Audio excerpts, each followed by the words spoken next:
To Wilfred Frost, he's live in Chicago with a very special guest. You can come, tell Lloyd he can come on in New York too. He doesn't have to be just in Chicago, Wilf, but we're glad to see him.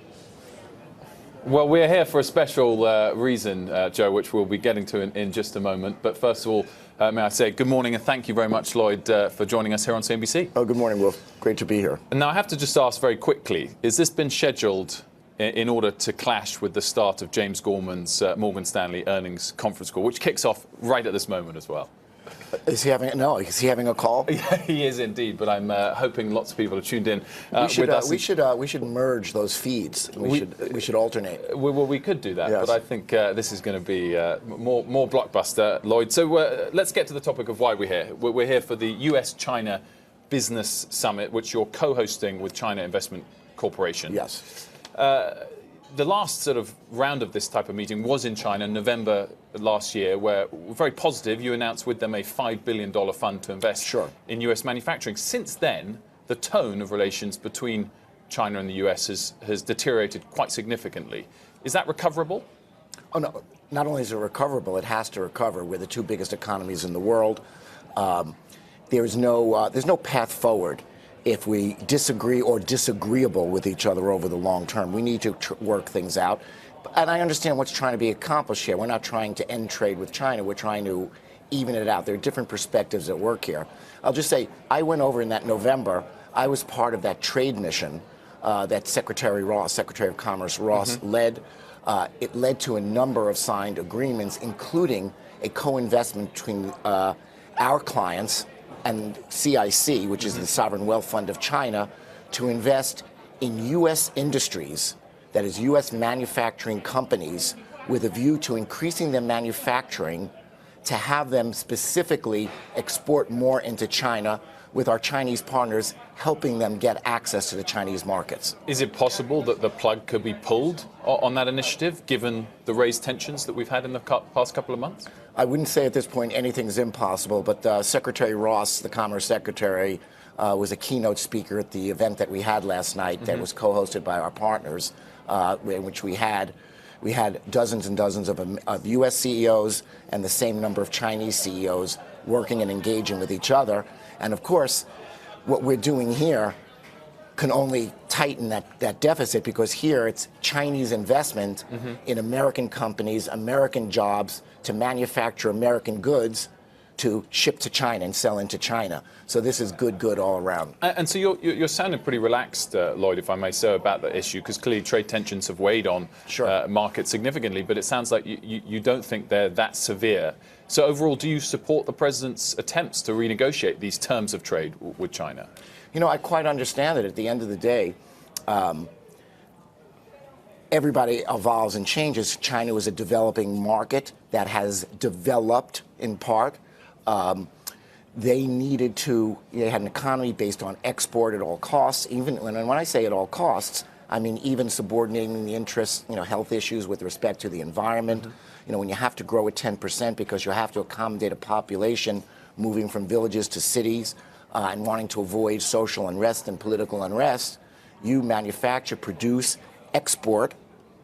And to some extent, that is, of course, good for China, and by the way, good for the world that they achieve that kind of stability. But at the same time, some markets around the world, including markets in the United States, got hollowed out a bit. And some political stability that was won for China by virtue of its trading practices resulted, you might say, in some political instability and economic instability in the United States. And I think from the U.S. point of view, it's time to say, let's re-examine where we stand. And so I think the kind of pressure that's being put to bear, is fine. I think it's going to work out, not because I'm so Pollyannish. I think it's going to work out because it has to work out. Usually things that have to happen, happen. And we have to have the right balance. Let's touch on your earnings yesterday, Lloyd, which was a beat pretty much on every line in terms of revenue, and the overall EPS a big beat. Let's talk first of all about the bounce back in trading. There was a lot of focus on trading last year. Back this quarter, can that last for the rest of the year, or is it a one-quarter bounce back, as it were? If you asked it the opposite way and said, this surely will last forever, I'd also discount that. We don't know. We're in the. I say this. We're more in the contingency planning business than the forecasting business. But the conditions that prevail were not top decile or top quartile conditions in the world. So yes, they're highly replicable, and I would say, kind of feels almost standard-ish. What didn't feel standard were the conditions over the last couple of years. People will debate back and forth what's normal, what's the new normal, but conditions where interest rates are zero, yield curves are flat, there's no risk premium, where central banks all around the world are buying all the risky assets, which then therefore put a damper on volatility and the opportunities to perform, that's not a natural state. We have not reversed all of that, but we're walking that back and walking too. So at the first indications of a withdrawal from what, again, is an unnatural state, guess what? The market becomes a bit more volatility. People get compensated for the risk that they're taking. Our clients are doing better, and consequently, we're doing better with them. So I wouldn't say we're popping champagne corks, but we can certainly see what happens when we start to walk back towards a normal financial market. Now, the share price traded down, particularly on the news that there'll be no buyback this quarter. Did investors misunderstand that? Is that, in fact, a positive because you've got other uses of capital for growth? I think it's look, you never know. On the day that earnings come out, there's some, the market rallied into the earnings. There are adjustments that get to be made. Investors, most institutional investors, on the day of earnings, they go and call for meetings, and then they discuss. It's very hard to figure out from one day, from one day. In fact, almost every time there's an earnings announcement, our stock drops. Also, people know that employees can sell for the first time once earnings are released, so everybody expects a wave of internal selling. There's a lot of reasons for stocks to go down, including the fact that we announced that for this one quarter, we're suspending buybacks, and we're suspending buybacks for reasons that are quite good. One of the criticisms and unavoidable facts of the last few years is that the opportunity set was fairly low in our industry. And so the right thing to do, but we were still earning a pretty good return and earning money. Yeah. So we were giving money back to our shareholders so they could invest in places. We see opportunities to invest in our own businesses now, and so guess what? We are. And so for this quarter, we're playing a little bit of a catch-up. We had a kind of an accounting effect from the change in tax law that reduced our capital. And so for this one quarter, rather than eke out a return of capital and spread it over a few quarters, we decide we take that medicine this quarter, get additional capital, and invest in our businesses. I want to touch on succession planning. Where are you going? Very well said. Nowhere, I hope, but you have to ask the bosses about that. You and I were just chatting with David. You, of course, made him, you and the board made him sole president and COO recently. Does that mean he is definitively the next CEO of Goldman Sachs? No, nothing is definitive. It shows my expectation that he'd be the person. He's the fourth COO I've had. So, but I tell you, he's just next door. I hope but he's terrific. But he's terrific. I'm kidding, except that's factually true. Yeah.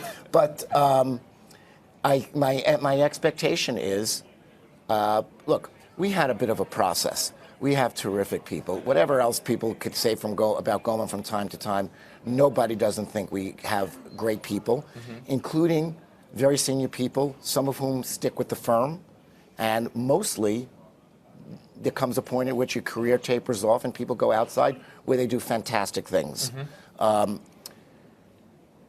David is the guy who's left, and I haven't announced anything about my own timing, but I've been doing this job for quite a while, so it's not crazy that people speculate about this. What's the biggest factor on timing? Is it that you need to see more from David, or is it that you personally have more that you still want to do yourself? I haven't. I think there's a kind of, not a question of seeing more, but I think that there's an acculturation and a period where you get used to. Look, to talk about David, who I like very much and I've worked with for a couple of decades, his experience and background, his job up to the point when he was COO for a year, never really surveyed the entire firm, and so he ran investment banking and then became COO. There's a lot of complexity to our sales and trading businesses, our investing businesses, our activities overseas. So I think it's been I think it's good for him to be the kind of CEO in waiting, if you will, have the benefits of being able to survey that and have a period of time where he doesn't quite have the accountability for the consequences.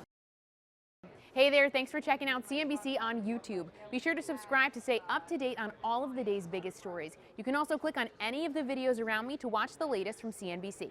Thanks for watching.